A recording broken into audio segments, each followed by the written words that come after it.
Hey guys, Haz here at Shield K9. I am here with my dogs in a beautiful place, and I thought to myself, what better than to get into the argument, which sport is better, IGP or PSA? Which sport produces more real dogs? Which sport is more difficult for a trainer to pursue? Let's really get into this topic, because you know what? You see these arguments all the time on the internet, but usually most of the people arguing really don't have the breadth of experience that enables them to argue the topic properly or to really even understand what they're saying or what they're talking about. So I'm going to give this topic the attention that it deserves. Come on, guys. So let's first talk about IGP. Let's talk about what IGP is from a very basic. I'm just going to be very basic when I talk about both the sports. I'm not going to get into all the complexities because we'd be here all day. IGP is a sport that consists of tracking, obedience, and protection. There are 3 levels to IGP once you get past the BH, okay? IGP 1, IGP 2, IGP 3. The complexity of the tracking, obedience, and protection routines increases exponentially with the level that you happen to be at. So obviously a 3 is going to be much more complex than a 1, okay? IGP, that being said, is a routine-based sport. You know what the exercises are going to be. You know what order the exercises are coming in. And more importantly, from my perspective, you know where the points are in the sport. Okay, you know where you can earn points and you know where you can lose points. It's very kind of set in stone. Yes, every few years they kind of change the routine a little bit in IGP, but fundamentally, it's the same sport that it's been now for, I don't know, 100 years by now. So it's a very old sport. It was originally a sport that was brought into being because it was a method to kind of test the quality of the German Shepherd for breeding. And over time, it's kind of moved away more from a breeding test and more towards an actual competitive sport that people pursue with their dogs, not just German Shepherds, Malinois, giant Schnauzers, Rottweilers, Dobermans, so on and so forth. Anyways, that's IGP in a nutshell, all right? PSA. PSA is a relatively young sport. I'm not quite sure. Again, I'm not an expert on PSA, so I'm not sure when they came into being exactly. But they've been around maybe a couple decades by now. And PSA is a North American sport. The founder and creator of the sport lives in the United States. Gerard Bradshaw, if you want to look him up. Anyways, PSA is a sport that consists of obedience and protection. And there's a lot. There's PSA 1, PSA 2, and a PSA 3. And of course, at the beginning, there's a PDC, which is kind of like their version of the BH, but it is quite different than the BH. And obviously, the complexity of the exercises that you face, both in obedience and protection, increase exponentially as you climb the levels in PSA. Here's the thing with PSA. Nothing is predictable there, right? Especially as you get up in the levels, the exercises, the order of the exercises, the thing the sport kind of has going for it, and the thing the proponents of the sport really like to talk about is how varied the sport is. You don't know what's going to happen next, right? Like you and your dog, like you can train, but you're not quite sure exactly what order and how the exercises are going to be structured, and you're also not quite sure where the points are going to be and where they're not going to be, right? So it's a sport that has a lot more variability than IGP, where you know kind of where everything is and what order things are going to happen in. So a lot of people listening to that would right off the hop say, okay, well, PSA sounds more realistic because you don't know what's going to happen. You don't know, where things are, what's going to happen next. Sounds more challenging, sounds more realistic. And indeed, there are very few people that hold a PSA 3 title when compared to how many people hold an IGP 3 title, even allowing for the age difference in the sport. Probably in the last, let's say PSA existed for 20 years, I think there's only like a couple hundred people with a PSA 3, maybe even less than that, versus thousands and thousands of people with an IGP 3, right? Because, even the founder of the sport says you're competing more against the sport than against other people. Now, for some people that might be great, and for other people, maybe it's not. For me, I prefer to compete against other people because I'm a competitive person. I like kind of starting in the same place as everybody else with my dog, and we get after it and we kind of see where we end up, right? Versus PSA is probably for sure more of a competition against the sport. Here's the thing. Here's my critique of PSA, all right? Because of the variability involved in PSA, you're not able to go as deep into the dog in the obedience and protection. What do I mean by that? You're not able to pursue extremes to the same degree as you are in IGP, right? So there's this idea that IGP is like this big, easy sport. And it's, I've had, back in the beginning, I had, people tell me this. And at the time, I didn't know what to say to them. I knew it wasn't true. I didn't know what to say to them. Now I would just call them an idiot and say, show me what you've done in IGP, right? I once had this idiot tell me that, even I can like do IGP with my horse because my horse is like, it's such a routine. It's so stupid and easy. It's like, okay, dum-dum. Well, I don't remember ever seeing you on a podium.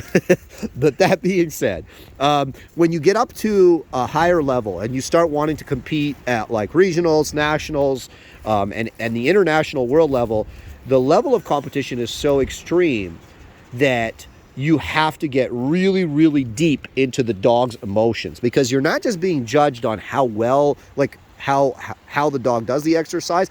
The dog has to do the exercise and look happy. The dog has to do the exercise in a very precise manner and in a very powerful manner.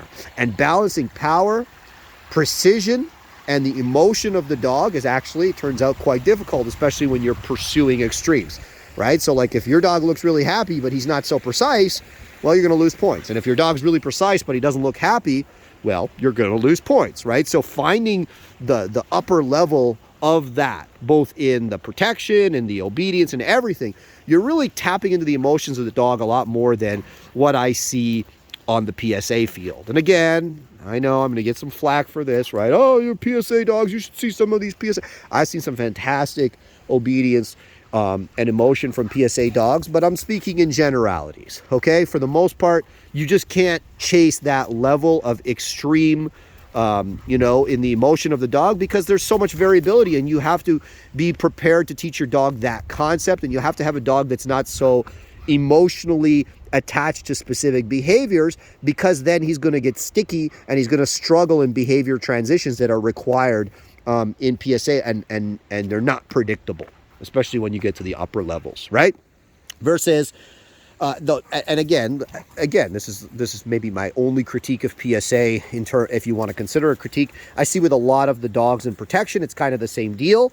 The dogs have more to give in the protection, but they can't go as deep into the emotion of the dog. They can't kind of open the aggression and the anger as much in the dog, because it would cause a problem in the control and in dealing with the variability. Whereas in IGP, because you know everything that's going to be happening and it's a routine, you're able to go into extremes in the routine. So something like the bark and hold, right?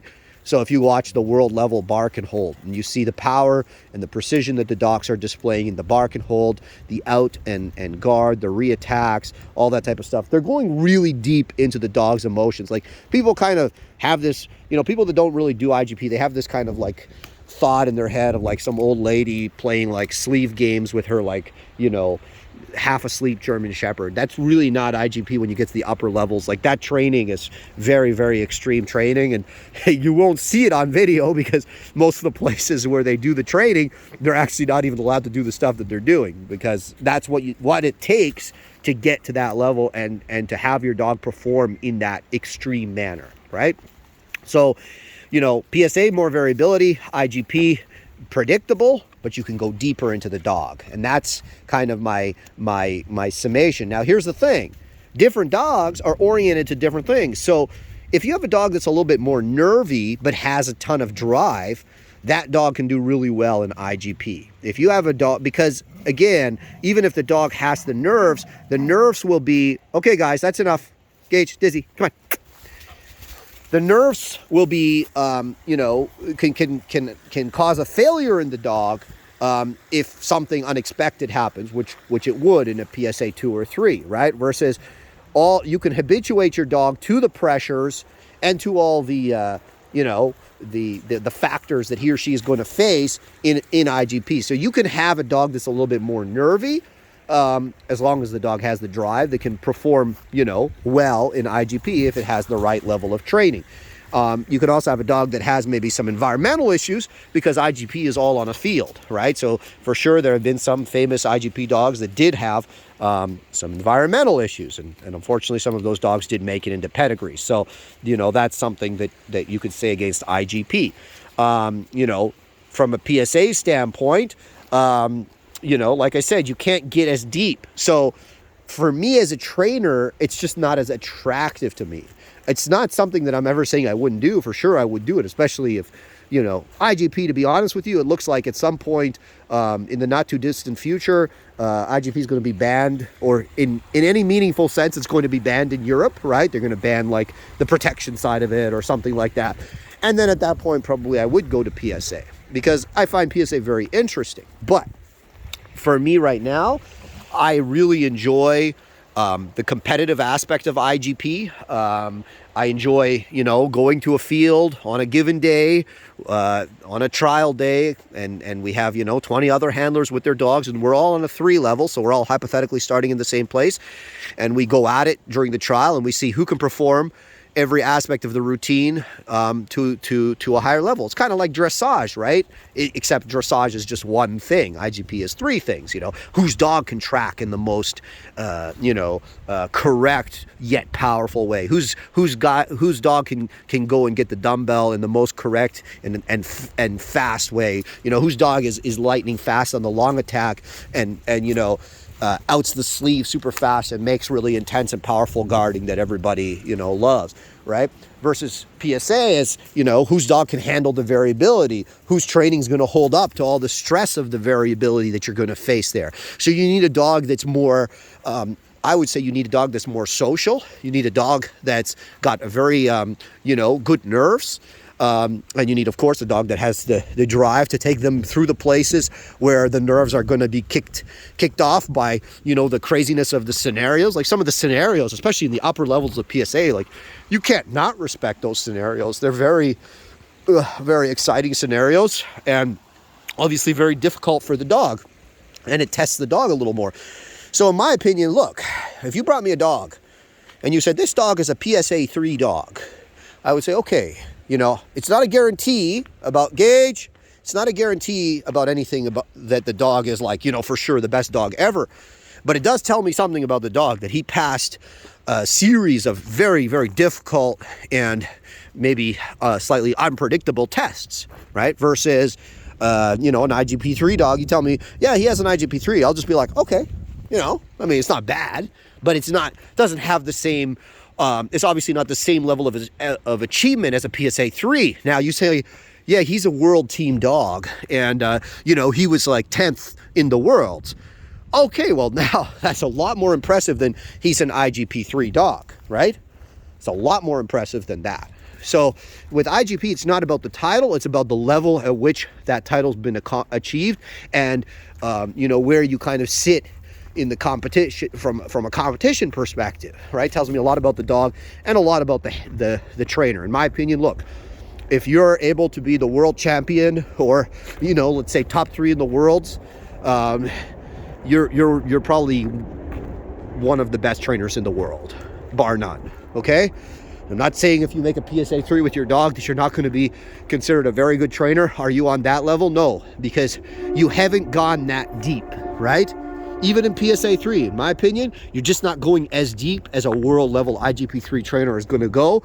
And you're not going to be so familiar with, you're not going to have the same level of familiarity with all the aspects of drive and precision that you can access with a dog and in the various phases, not just obedience and protection, but also in tracking as well. Tracking is 1/3 of the whole thing, and if you don't know how to make precision tracking, you're not going to win anything. So is one sport better than the other? No.